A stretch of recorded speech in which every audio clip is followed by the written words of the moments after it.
Wer bestimmt eigentlich, von welchen Tee-Positionen gespielt wird oder auf welche Fahnenposition? Denn aktuell stehen wir hier auf dem 18. Abschlag und ihr seht, es sind noch gar keine Tee-Positionen da. Nur so viele kleine gelbe Markierungen und andere bunte Markierungen auf Abschlag, Fairway und Grün. Guten Morgen von den Porsche European Open. Wir haben Turniertag 2 und treffen uns heute ganz früh am Morgen, noch bevor die ersten Flights hier ankommen, mit Sebastiano. Sebastiano ist ein Tournament Official von der DP World Tour und ich habe gehört, der fährt gerade jedes Loch ab und bestimmt genau diese Tee-Position und weitere Themen. Also das heißt, der bereitet die Löcher jetzt vor für die ersten Flights und wie er das macht und warum er das macht, das hören wir uns jetzt von ihm an.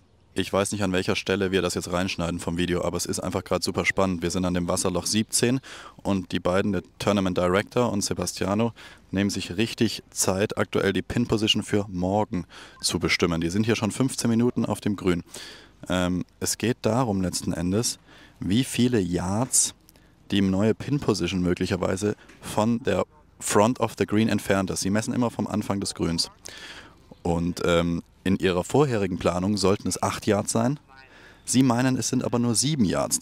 Das wäre die neue Pin-Position. Und hier war, glaube ich, irgendwie die alte mit dem Ball.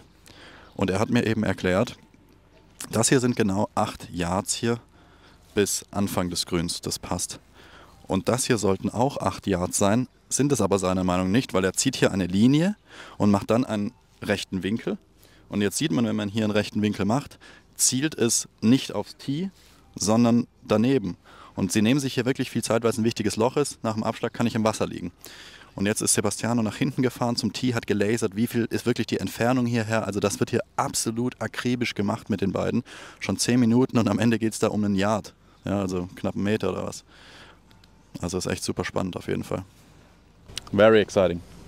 Very exciting. Just the other good thing is we're positioning the pin, so we try to have also a hole-in-one.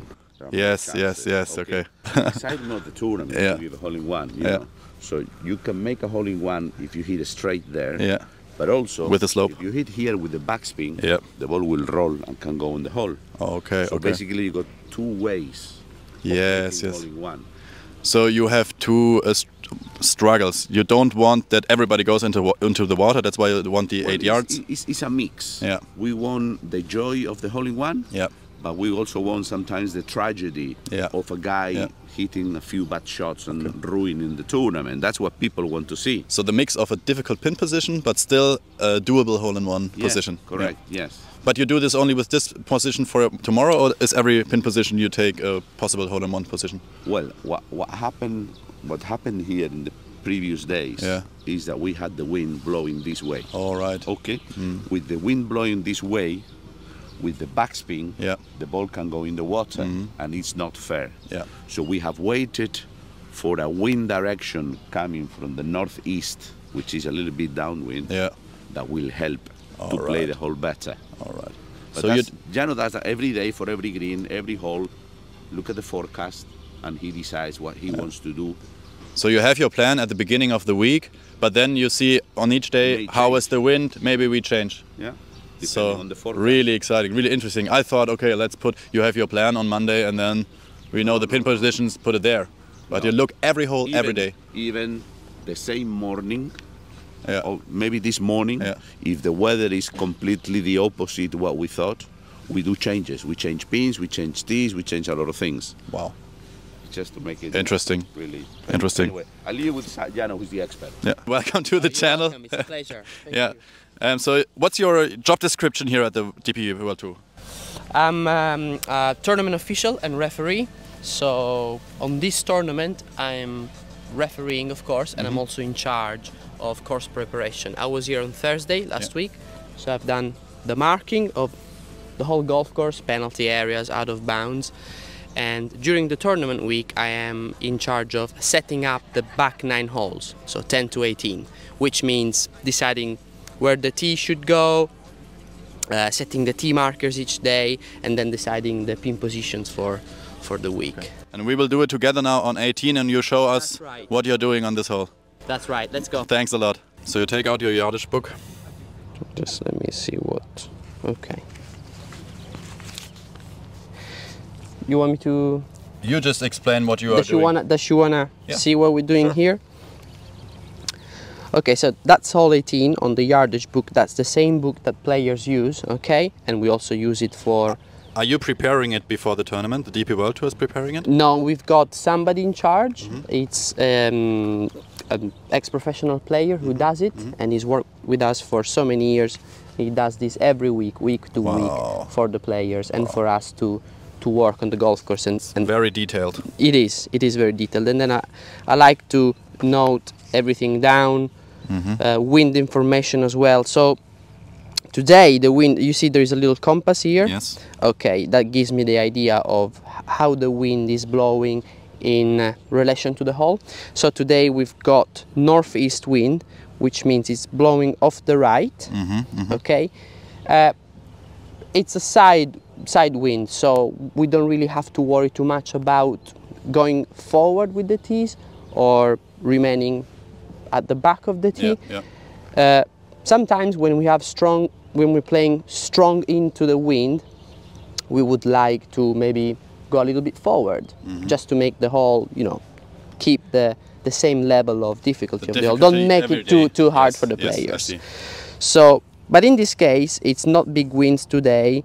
We are gusting probably max 15 miles per hour, so we will have an average of probably 10-11 miles per hour.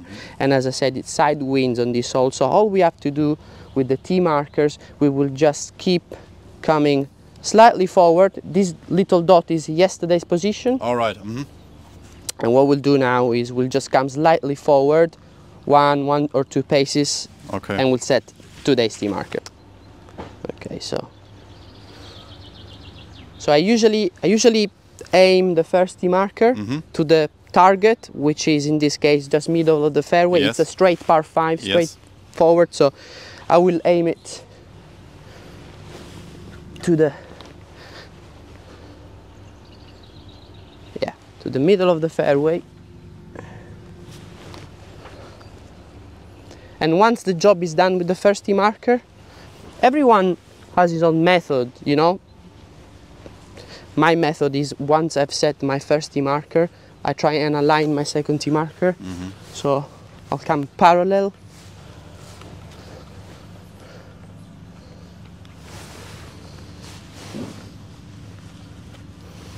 And then just make sure that they look nice. Yeah, they do look nice. Good. Yeah, the Porsches as well, they look nice as well. Okay, so we set the tee markers now for 18, and the decision making was based on the wind, basically. Yeah, it was based. Yeah, the wind is not really affecting today's play, so that's why you didn't change that much. That's why I didn't change that much. And now I'm just doing one last check. I'm counting how many paces. Yeah. So officially this is the start of the hole. For measuring? Yes, correct. Okay. So obviously by going, so what is the final measure of the hole? It's whatever measure I will get from this point. So I will have to deduct these paces. So 1, 2, 3, 4, 5, 6, 7. Okay. So today's measurement for the hole will be whatever the measurement to the start of the green is, minus 7, because I'm making the hole 7 paces shorter, plus whatever the pin position is on the green. So for example, the pin position... You take notes for that, and then the caddies will get this information? Yeah, the caddy will work out this information. Okay, they will do the same job. Yeah. But obviously we do keep notes for ourselves. Okay, sure. So for example, the pin position today is here, 12, 7 left. Okay. So the total measurement of the hole will be from that dot minus 7 paces to the front of the tee of the green, plus 12. Now, why do we measure in paces? That's probably a silly. This is just a tradition, really. This is what players and caddies do on the golf course. You will see players and caddies measuring in paces on the fairway, on the green, because they cannot allow. They're not allowed to use lasers. So on none of the DP World Tour events, correct? No lasers. No lasers. Well, There are some senior, in some senior events you see, but not on the main tour or on the challenge tour. They're not allowed. So because they measure in paces, we will give them the measurement in paces on the green, which is then the more similar to what they do. And also, one pace is very similar to 1 yard, and that's why the majority of the players probably use yards rather than meters. Although many Europeans use meters, yes, and we all work in yards. Yeah. Okay. I see. Very so interesting. I'm Italian. I should technically work in meters, but you learned how to use yards. Can you imagine me doing all the conversions with all these numbers? Yeah, and you have the wind in miles per hour, so we're not used to it usually. Exactly. So that's why I got myself used to. So the thing is, for the caddies and for the players, they have to work out the course on their own. You give them a lot of information with the yardage book, but still no lasers. They have these information, and then I believe there are some marks on the fairway, because usually we on our public courses we have these, you know, 150, 100. Here it is not in this way, but there are marks. They basically every 50 yards they've got some markings, and they also have markings to the sides of the fairways, which maybe show the player their runoff points. So that they know that if there is a runoff at, I don't know, 280 yards, and then it's running off towards a penalty area or something, they know that maybe 280 is not a safe landing zone, and that maybe they want to keep a little bit short, and then they will decide which club so to use. They figure this out on Monday and Tuesday. But by the time they play the course, they know exactly what's going on. So. All right, so maybe you can show us on the fairway. Yeah, show you in the fairway. Perfect. Yeah, and I'll need to put the dot first. Yep. So interessant, oder? Wie viel Zeit nimmt man sich bitte, um so eine Teebox zu setzen? Das ist ja krass. Ja. Okay, jetzt wissen wir zumindest, wo der Punkt, wofür der Punkt ist. Aber der Zeitaufwand pro Loch, nur um es für diese Spieler perfekt zu machen, unglaublich. Und extra den Porsche nicht anzusprühen, also ja, das ist halt welcome to professional sports. Everything perfect. You have your towel to the Porsche does not get the yellow Absolutely, color. yeah. Perfectionism. So how much time does this cost you every morning? Well, 9 holes. Yeah, setup is usually 2 hours, 15 minutes, maybe. Yeah. So you start quite early. Yeah, we start. So we usually start 50 minutes, 45 minutes before the first off, because obviously we want to be ahead of the game, but not too much ahead, because nothing has happened to. So basically, we are just behind the greenkeeping stuff, and 3 holes ahead of the games. So we have margin of action if anything happens. How do you like these fairways here with these, you know, they do this kind of... The diamond. Yeah, the diamond. It's beautiful. It's great. Oh, stop! Oh, you want to see the yardage? Yeah. Please show us what this is. Because yesterday I played the Pro-Am and I saw like these markers and I had no idea what it is, but I believe you have this marker in your yardage book as well. Yeah. So, if you go here, yardage book, you see the yellow dot here. That's obviously the very first dot that we have on the fairway. And you have 2 measurements. You've got 165 and 345. So 165 is the distance from the tee. So if you are in here, you've basically hit 165. Obviously, no one is gonna be here because it's a par 5. They're all banging drivers. But if you're here, you have hit 165 yard shot, and the remaining bit you still have 345 to the start of the green. Then obviously you always need to add in the pin position. So, but one question about the pin position. So players are on the course already. The pin position was set this morning. So does the caddy has to go out early in the morning to measure every pin position? No. So obviously remember today's pin position. Yeah. I did it yesterday morning. So they got the information to... And then yesterday afternoon, we published the pin position. So they have the information, which means that caddies at night can, even from their hotel, they can actually study the pin position on the book, and they will have everything prepared for the player. So they will make a little dot, they will see which slopes are around the pin position, they will try and think, okay, maybe the wind is blowing like this, maybe you wanna, you know, Yeah. lay up and keep yourself a third shot on the par 5 rather than attacking the pin in 2 because Okay. the weather is like this. So when and he's on the because- course, he Yeah, can measure it from here because he knows the pin position from yesterday published. How many sheets are there per hole? So this is the fairway. it's usually it's usually 2 sheets, Okay. 1 or 2. Okay, Yeah. good, understood. So I was not here. I shot a driver. Well, this I could well be here with my recently golf. It's not good. Are you in Munich as well? No, I'm not in Munich. So you have some weeks off because your workload is heavy. I will go home and I will have maybe 10 days off. Mm-hmm. Then I will do a tournament in France with Challenge Tour. Okay. Then I will be pretty much everywhere in Europe over So summertime. you are not only on tournaments of the DP World Tour. Yeah, we basically do DP World Tour. Mm-hmm. We do Challenge Tour, and we also do Ryder Cup. Oh, so cool. and this year is obviously In Italy, It's huh? in Italy. Yeah. So home venue for home you. venue. I'm looking forward to it. It's really good. Cool, so cool. I was doing the excited as well. Italian Open a couple of weeks ago, which is in the same place, Yeah. same Ryder Is Cup it venue. Marco Simone or- Marco Simone, Yeah, yeah. Simone. Very good. Yeah.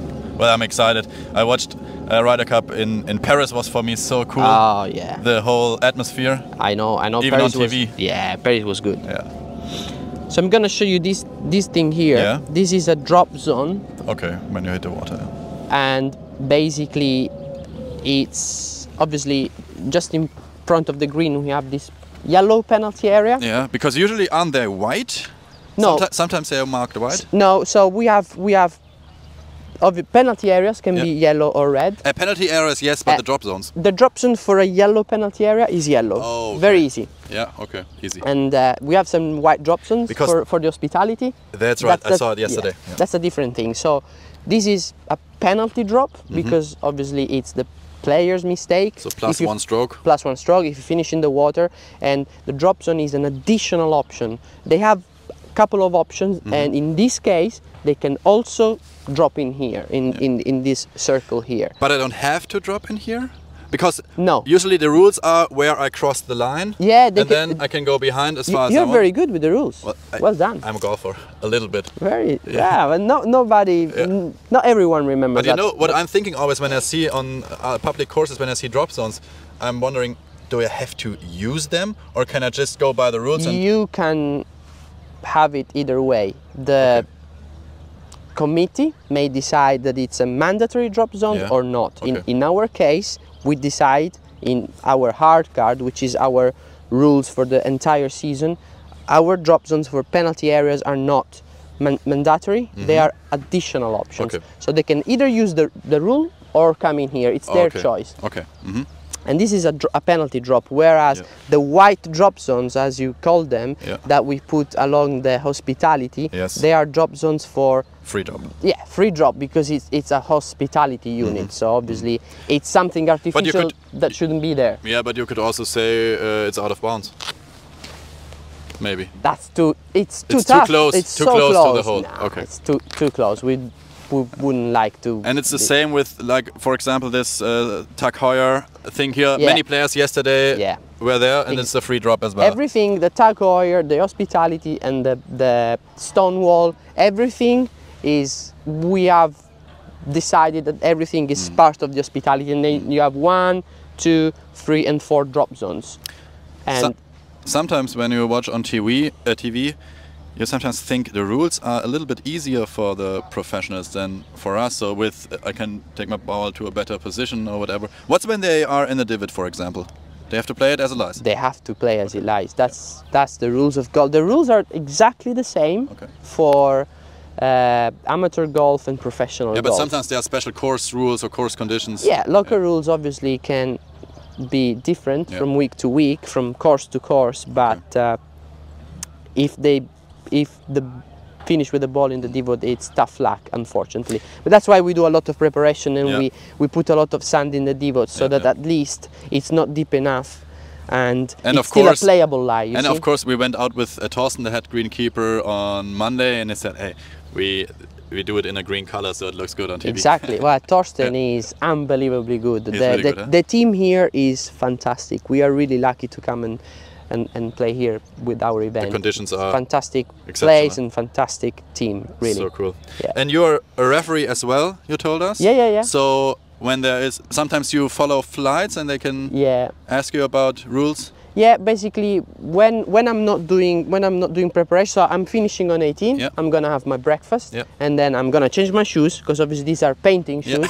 I'm gonna be just a little bit smarter, and then hopefully the sun will come out. I'll put my glasses, because I'm Italian and I love wearing glasses. Okay, so and then I come back and I will be refereeing. So if there is a problem with the rules, the player will call. We will get a notice on the radio. They will call us on the radio, and the closest referee will go. So not every group has his own.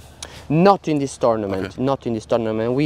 There are probably 9 referees this week, and we are all spread out on the golf course, and we act as and when needed. Okay. So that's the rules bit, and then we have the pace of play bit, which is obviously try and keep the pace smooth and not too slow, because it's 156 players is a lot. We need the entire day, and it's only normal that you can have some clashes over the golf course. So we act on pace of play as well, and we follow game. In that case, as you say, we go with the group, we follow the group, and we take all the individual timings. Yes. And well, the most recognizable rules thing was now at the PGA with Victor Hovland, and in this bunker you saw this. Oh, where he hit out of the bunker, and it was like inside the bunker. Yes. Yes. And I was wondering, why is it a free drop?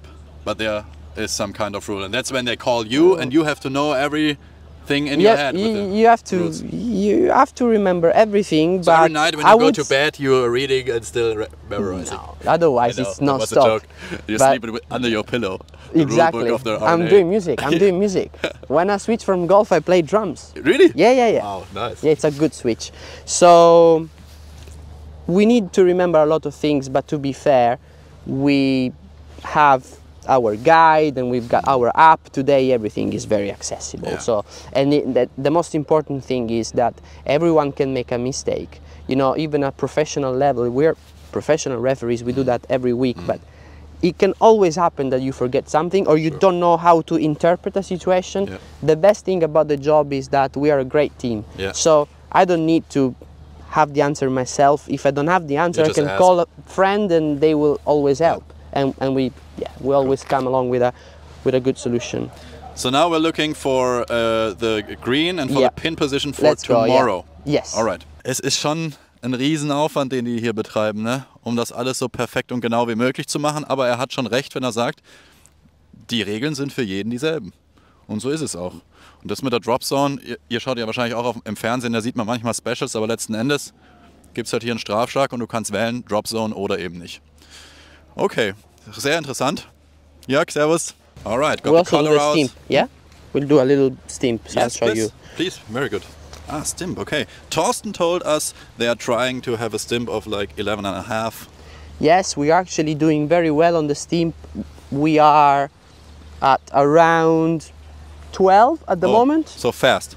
Yeah. It's good speed, but it's not a speed that you start losing pin positions. It's a speed that you can still manage these slopes, because the greens are pretty slopey. We have a little bit of wind. Yesterday was very windy. Today we have a little bit of wind, and it's still a good speed. So, okay, so when I get on the green, the very first thing that I do is I check today's pin. I check that everything is okay. Because this is the pin position they are playing today. That's and the flights are coming in about half an hour, maybe the first flight will come in here. Yes, correct. I check the pin position, is the flag is okay, the cap is okay. They put the white paint, which is nice and visible for from the TV. Yes. Yeah, and once I've done this, then I look at my plan. I'll show you on my book. So my plan for round 3 is to come on this top section of the green. And also what I do, I double check with my weekly plan that that's correct. And in fact it's correct, 19 center.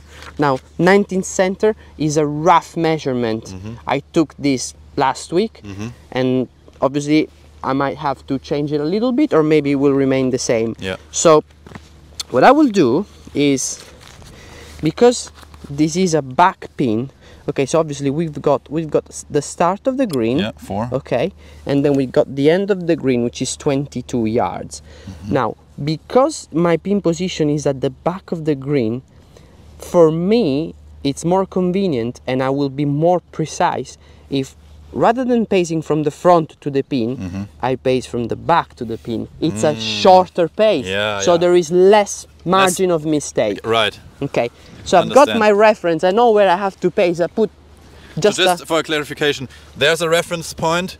That's the entrance. And you said this is the entrance of the green, so you are deciding where it is? No, this is the person producing the yardage book. Okay. He is mapping the whole course. Okay, so, and he does the little and dots we are there. all exactly. All based on that. We are all working on that. Us and the professionals, we are all working on that. So we have one position for the start of the green, and then there's another one for the end of the green. Yes, correct. And every measurements are based on that. Correct. So we said that the green is 22 yards deep, and I want to go 19 with my pin position, which is 3 yards. So all I'm doing, 3 paces. I'm pacing 3. I'm looking at that entry point, so that I'm pacing in the right direction. So I'll do 1, 2, 3. Okay. Okay. Now 3 paces in. I will start putting this little device here. Okay. Oh, it shows you. This is called Brake Master, and it gives me the degrees of slope. Break, Obviously, as you can see, if you come a little bit on this side, you see that this pin position is too close to that slope. Okay. Well, too close because you have some rules of that. It's just a feeling thing. There are no written rules, but there is some guidelines and some common sense. Now you can see that the slope is not even 3 paces. If I 1, 2, 3, if I pace 3 and I drop a ball, the ball will go again. Now we really don't want that. We'll try and be a bit more sensible. So I'll try and shift this position more towards the center of this little section, and I still want to remain 3 paces on. So probably. But you said there are no rules. But are there some rules that you cannot? You have to be 3 paces in, or can you be 1 pace? There are no rules. Really? No, so it's not written. I could place a pin here, if I'd like to. Technically, yes, but it's not fair in any way. I don't know. It makes no sense. Of course, but I thought there are some rules that it has to be like. Not in the rules of golf. No, there are some guidelines which give you good guidance, and but there's nothing illegal. Okay, I see. Okay, so let me get the ball. Ja. Okay, verstanden. Also er wollte die 19 Center. 22 ist das Tief, er ist 3 rein, also bei 19 genau Center, ist aber zu nah an der Slope, wäre super unfair, wenn ich da halt ein bisschen misse, bin ich direkt da unten. Das heißt, er verschiebt jetzt hier rein, weil hier mal ja das Plateau ist ja relativ groß, ja? Oder was heißt groß? Da geht's runter, da geht's runter. We'll pace it again. 1, 2, 3, okay.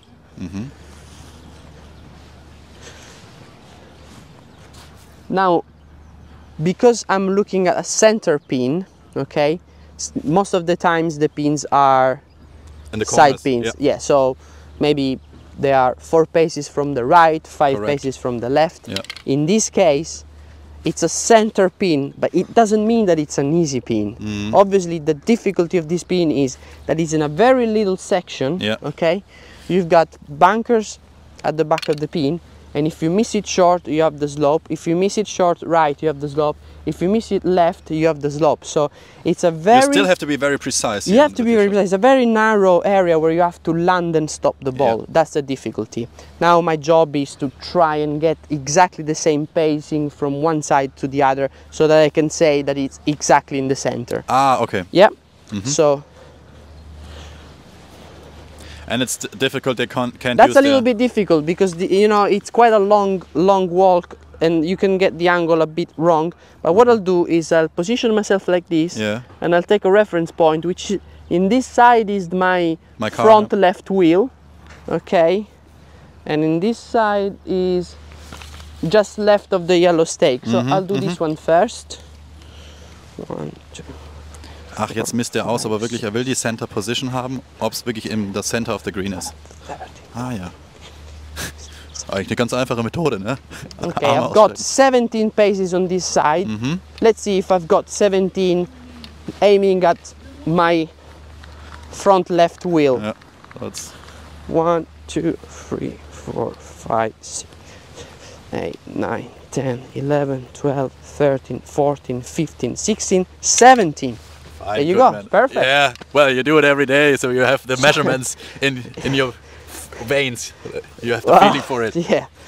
Okay, so now we are still in the center, We are in the but we center. made it a little bit fairer, more not easy, but Yeah. it's Now fair for the if players. I walk 3 paces and I throw a ball from like shoulder height, like it stays here. it stays here. So It does not get the slope. Yes, Yeah, exactly. And then it is a par 5, so we can be a little bit more tough because, you know, they're not attacking the green with a big iron. They are if they want to get the green in 2, or otherwise they lay up and they have just a very Short wedge. short chip shot. So just check that. 1, 2, 3. Okay, I'm happy with my pin position, Okay. and I will just put a little. And the greenkeepers every morning they are searching for your dots. Exactly. They will have the measurement, so they know where they have to go, and then they will look for the dot. Okay. And then the last thing that we do is Yeah. we take a stimp of the green. Wait 1 second. You had your device here, so you yeah. also checked that it's not too much slope, or what does it Oh do? yeah. In this case, I know the green pretty much. Yeah. I don't probably need it here, but you see, 0.2 degrees is very good. Okay. Well, it's when you get to 2.6, 2.5, it's not great. We try and stay below 2 degrees. Okay, but this is again no official rule. It's like a commitment. Correct. But it's not fair to put a hole into a slope because It's not fair. You will never stop the ball. Yeah, it doesn't become enjoyable. It doesn't become competitive. it makes no sense. That makes no sense because we are working. You can have that in a fun competition. Yeah. That's fine, but obviously these guys are playing for money. That's their job, and we are responsible for organizing professional sport. Yep. So we need to. Yeah. Understandable. Yeah. Okay. So this is the new hole for Saturday. Yeah. The Saturday pins position, moving day, and then the last thing you check now is stimp. Are these players? No. Hopefully not. No. No. Okay. Yeah, we do a little stimp in here. That's interesting, and I've never seen this, how the stimp meter thing is going. Okay, I'll teach you.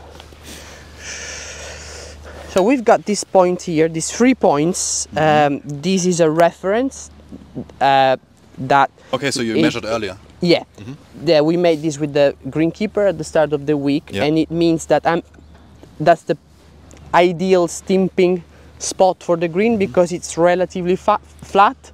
So it's gonna be a true read. So every green has their Every reference green, point, yes. and you search for a position where it's like Yes. flat, no slope. And Correct. Yeah. So the idea of the stimp meter is you roll 3 balls in one direction and you take an average, Yeah. and then from that average you roll 3 balls on the opposite direction. You take an average and then you do the super average. So I'll show you. But in which angle and... I'll show you. You wanna come closer? I will show you how it works. You will have to position this ball on this little hole on the stimp and drop, starts slowly lift it until the ball Use the rolls. magic of physics. It's just so simple. Yeah. So you want to do the next? Yes, please. Come on. Right. You take the mic. I take the mic. Okay. Direction is okay? Because Yes, and you it have the reference point? just yes, correct. Remain in the same. That's perfect. What's good green? Very good. Very nice. Okay, so what we do now, we just put this in here just to remember. We go there. We take a little average, so I would say that probably we come in here as an average, yeah? Yeah. Okay, and this average will be the starting point to stimp the 3 balls in the opposite direction. So same procedure. You're aiming for your pen, right? I'm trying to aim, but at the same time avoid, so that it doesn't, the ball doesn't get stopped. Okay, so It's a little bit faster in this direction. yeah, it's probably slightly downslope in this direction. Okay, so we take the average again, which in this case is pretty easy, probably the middle ball, and then we take the average between these two. It's probably here. Yes, you agree? Yeah. So we come here, and now we measure. We can measure with a tape, or my steam meter, like most steam meters, it's marked in inches. So again, inches. We have centimeters and meters. yes, I know. I had It's a to. difficult for us It's a difficult, Europeans. and the first time I did it, I didn't understand it, because 1 foot is 12 inches. So when people told me the green is 10.10, Yeah. I said, why do you say 10.10? Do you not say 11? Yeah. Because actually 10.10, then you have 10.11, and when you reach 10.12 is actually 11, because a foot is 12 inches. I don't understand this kind of measurement. I know. It doesn't make sense in any All way. I tell you is that one of these is 2.5 feet. So if we get 4, we've got 10, Yeah. and then we see what's remaining. So very easy. 1, 2, 3, 4. So up to this point, it's 10. Okay. Now, let's go 2.5 up is 1 until and then, okay, 10. until the. 10, yeah. Okay. This is 11 because it's 12 inches more. Yeah. This is 12 because it's other 12. It's actually 12.1. So this is the measurement, 12.1. Okay, so the measurement is just the distance the ball travels in inches. Yes. That's stimp. Yeah, in this case in feet. So Oh, feet. 12 feet point 1 inch. In feet, okay. 1 Feet. feet is about 30 Yeah, centimeters. and in fact, if you put your feet, Yeah. your Yeah, foot, That's a description, I know that. Yeah. So it's 30 centimeters. yeah. Yeah. Okay, so that's easy. I know it's like in feet. Stimp is in feet. The ball rolls with yes. with this degree of whatever. You could do it in start. meters as well, but again, it's a conversion that Okay. will only turn me crazy. So I don't get it. we work yards, inches, and feet. But not the easy metric system that we have, right? No, exactly. No. Okay, so understandable. You checked pin position for today.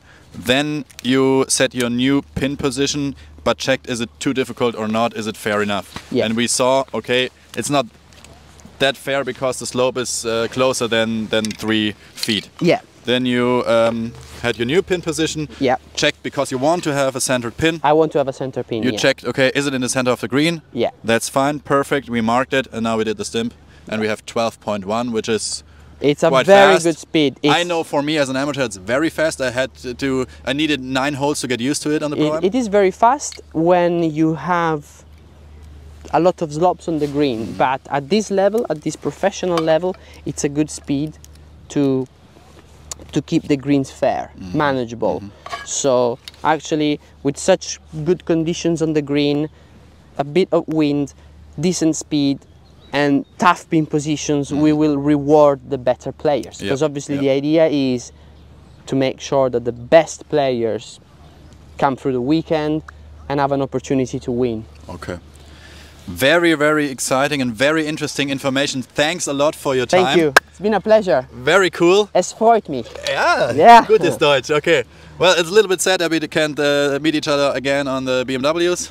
Yeah, but we have each other's contacts, contact, so we will. Maybe I have to do a little road trip to Marco Simone in September or Absolutely, whenever. you should. And then I will follow him and let him watch how he's doing his work. Absolutely. Okay. Thank you again. Thanks a lot, and now have a good day as a referee. Thank you. And breakfast breakfast. first. Me too.